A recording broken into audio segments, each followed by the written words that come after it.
My name is Emma. I'm a 33-year-old homemaker. 1 year has passed since I got married, but we still don't have any children. My husband Tony loves kids, and from the beginning of our marriage, he was excited about starting a family. However, storks aren't exactly punctual, you know.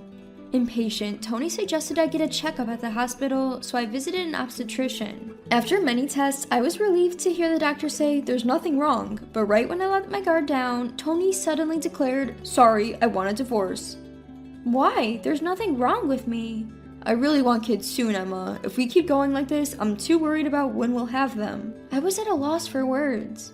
We've only been married for a year. I've proven to have the ability to get pregnant. Can't you wait a bit longer? But Emma, you're already 33. While we're waiting, you'll turn into an old lady. Actually, you might already be an old lady, huh? I want to give my child a young and beautiful mother. What does he mean by give? Does this man think of his wife as some sort of object? His words stabbed me in the heart. But I love Tony. I tried my best to persuade him not to divorce, but I couldn't change his mind and we separated after just a year. I was so depressed I couldn't think about anything, but as time passed, I began to see Tony's true colors. He didn't love me as much as I thought. Perhaps he only saw me as a tool to have a baby. The moment that thought turned into conviction was 2 years later. I heard from my friend Catherine that Tony was having a shotgun wedding with his new girlfriend. Catherine has been my best friend since college and coincidentally worked at the same company as Tony. So she was mutual friends between me and Tony. Having bright and friendly characteristics, Catherine was popular with everyone. Relying on that, Tony seemed to confide in her about anything. His current wife, it seems they've been involved since he was still married to you. Wait, does that mean he cheated on me? Exactly, blaming you for not being able to have a child while he was fooling around with another woman. Catherine put down her coffee cup roughly and looked at me. Emma, don't let that guy get you down. Find someone new. Encouraged, I finally put my feelings in order. And 1 year later, I got remarried. After the divorce, I worked part-time at a call center and met Ray, who was 2 years older, and we started dating. About 6 months into our relationship, he proposed to me. I'm so happy, but, well... You don't want to marry me? No, it's not like that. I might have difficulty getting pregnant. What do you mean? When I explained in detail the circumstances of my divorce with my ex-husband, Ray laughed it off, saying, "Oh, is that all? The doctor said there was no problem with you, Emma, right? Besides, having a baby is something we face and deal with together as a couple. Stop thinking of it as just your responsibility." Hearing those words, I couldn't help but cry. And what if we can't have kids? We'll just walk through life together, just the two of us. The warmth of Ray, as he said that and held me, I will never forget for the rest of my life. I was truly happy in my remarriage. Ray, my husband, was great with housework and he took care of himself without any help. It's probably because I've been single for a long time, but thanks to that, I was able to meet you, Emma. I'm grateful to God. He said, blushing and looking adorable. He was a great cook too, treating me to authentic Italian dishes. In comparison, Tony, my ex-husband, wouldn't even take the trash out, so I was surprised to see a man being so self-sufficient. I guess I was truly fulfilled. One day, half a year after we got married, I found out I was pregnant. At a routine checkup at the OBGYN, I was told, "Congratulations!" I couldn't believe it. I rushed home to tell Ray, who had just come back from work. Are you serious? Way to go, Emma! Suddenly, he lifted me up and I was startled. Hey, cut it out, Ray! Sorry, I don't want to startle the baby. He gently put me down and then started to caress my belly. I'm glad you're happy. Of course I am, it's our baby! Looking at Ray, whose eyes were welling up with tears, I felt my own eyes starting to water. It's all thanks to you, Ray. Being with you, I felt so calm and safe. I think that's why I could conceive. You have to take care of yourself, okay? Absolutely no overexertion. Yes, I understand. The next 10 months were like a dream. I barely had any morning sickness, and during my second trimester, Ray and I enjoyed shopping for baby items. Then, one day before my due date, my phone rang. It was a call from Tony, my ex-husband. After some hesitation, I answered the call. Hello? Hey, Emma, it's me. Hi, long time no see. I heard from Catherine. Is it true you're pregnant? Yes, it's true. Why? I thought you couldn't get pregnant. His insensitive comment left me speechless. Maybe I should have been a bit more patient. Tony joked, which wasn't funny at all. I didn't need your patience. How's things with your new wife? Huh? No, what are you talking about? He played dumb. Well, it doesn't matter to me anyway. Bye. I ended the call with an exasperated voice. Wondering about the purpose of his call, I told Ray about it when he came back from work. I didn't divorce him out of hatred, but his sudden call has upset me. Maybe he had a fight with his current wife? Maybe he wanted you to listen to his grumbles.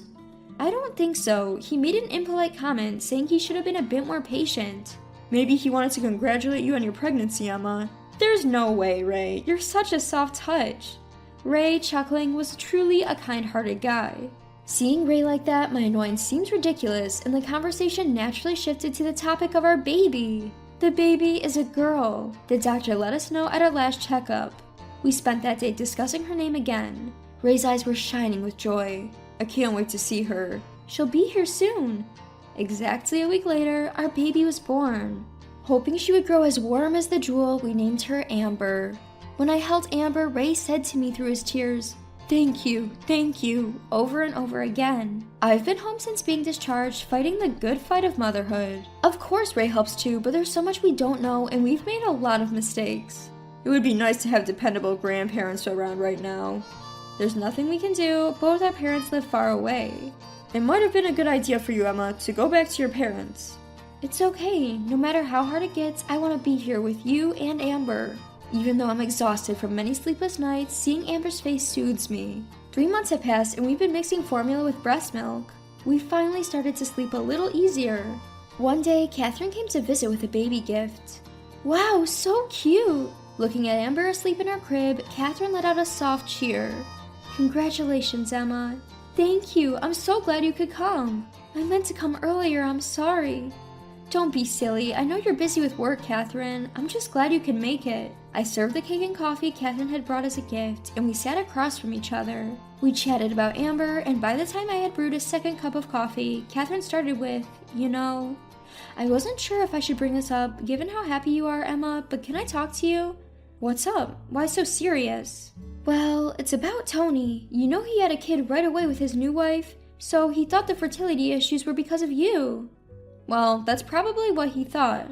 But once he found out you were pregnant, he changed his mind. He started to wonder if it was his body that was the problem. What a thing to bring up now, but I was curious about Tony's health. Tony had a child, didn't he? What's the problem? That idiot! He's been blaming his wife saying, it's not my kid. Whose seed did you plant? Catherine was aghast. What? That's a stretch even for him. I thought he was crazy when he came to me with it. So Tony was genuinely worried? It seems so. But apparently Catherine did comfort him. And guess what he said then? Once a man chaser, always a man chaser. I can't trust anyone. Look who's talking. He's one to talk. It's unbelievable. Both Catherine and I were flabbergasted. His wife was furious. They had a big fight and she went back to her parents' house. Well, of course she did. What should I do? He came to me whining, but I yelled back at him. How should I know? I imagined Tony getting yelled at by Catherine and couldn't help laughing again. Anyway, Tony's place is a real mess, I'm worried about Emma saying something unnecessary. Don't you think it's fine? He doesn't concern me anymore. Well, yes, but he's not himself these days. Looking at the genuinely worried Catherine, I thought this woman is truly kind. I'll block Tony's calls. Sounds good. Also warn him not to contact me. At that moment, I heard the crying of Amber, who had just woken up from her nap. I got up and picked up Amber. Can I hold her too? Catherine stretched out both arms. While the two of us were calming Amber down, Tony completely slipped from my mind. A month passed like this and I was busy with childcare. There was no contact from Tony. However, Tony's wife showed up with her child all of a sudden. She said she got the address from her mother-in-law. She had informed her in-laws about the whereabouts just in case. Tony's wife, who introduced herself as Sophia, was a cute woman in her 20s with large, impressive eyes. Her almost 2-year-old son, John, was the spitting image of Sophia. We sat opposite each other on the sofa. John was completely absorbed in playing with my daughter, who was lying down. I'm sorry for showing up unannounced. I just had to apologize to you, Emma. Sophia began. Apologize? Yes, I was dating Tony without knowing he was already married. I'm really sorry for everything that happened. I was honestly perplexed by her apology. The truth is, an apology now just complicates things. So you came all this way to apologize? No, we've decided to get a divorce. What? With Tony? Yes, it doesn't concern you, Emma, but I really wanted to hear this, so I forced my way in. Sophia began to talk as if a dam had burst. Her story was full of surprises. I was harshly accused of having a child that wasn't his. To prove him wrong, I took a DNA test to establish Tony's paternity. So, hasn't the issue been resolved? It's not that simple. Despite his relentless insults calling me dirty and claiming he only married me because I could have kids, the moment the results came in, he flipped, saying, "Oh, good, good. Now I can be sure about having a second child. Can you believe that?" Sophia's anger was unstoppable. Yes, I may be the other woman, but it was Tony who deceived me. Sophia hit the table hard. Hey, calm down. You're startling the kids. I'm sorry. Looking as if she had come back to herself, Sophia bowed her head. So, you've decided to get a divorce? Yes, he only sees his wife as a tool for producing children. It doesn't matter who he's with. I understand that feeling all too well, because I had felt the same way. If asked whether I hate Sophia sitting in front of me, I might say yes, but at least her child is not to blame. Watching the children play happily, I couldn't help but feel sorry for them. Fortunately, Tony's parents are on my side. They're so disgusted with his stupidity that they banned him from their home. His parents are such nice people. I know, right? How could such a loser be born from such wonderful parents? We ended up laughing as we looked at each other. Tony's moaning about custody, but of course I won't give it up. If he causes more trouble, my in-laws said they'll bring in a lawyer. So, what are you going to do now, Sophia? I'm going back to my hometown to look for a job. Alright, hang in there. Thank you. I thought you, Emma, would understand my feelings, so I came to you. Also, I'm worried that the jerk might pick a fight with you, Emma, so be careful. Any animosity towards Sophia was gone due to our strange bond. We both really picked the wrong guys, didn't we? No way! You, Emma, found a wonderful husband after all! You still have plenty of chances ahead, Sophia. With a broad smile on her face, Sophia left. I might never see her again, but I wish her the best from the bottom of my heart. I heard from Catherine that Tony and Sophia's divorce was official a month later. I've gotten a new smartphone and Tony hasn't contacted me. However, it seems that Tony keeps telling people that I was the cause of his divorce. What a loser. He still says that if Emma had just gotten pregnant quickly, there wouldn't have been any problem. Catherine is raging over the phone. I was so pissed off I gave him a piece of my mind in front of everyone. What did you do? I decided to transfer him to a subsidiary. Catherine is Tony's boss. The competent woman had climbed her way up to being department head in Tony's division. Isn't that misuse of authority? An enemy of women is an enemy of society. Hearing Catherine laughing, I murmured, "Poor Tony. There's no sin in wanting a child." However, a man who only sees women as childbearing tools doesn't deserve to live in this world.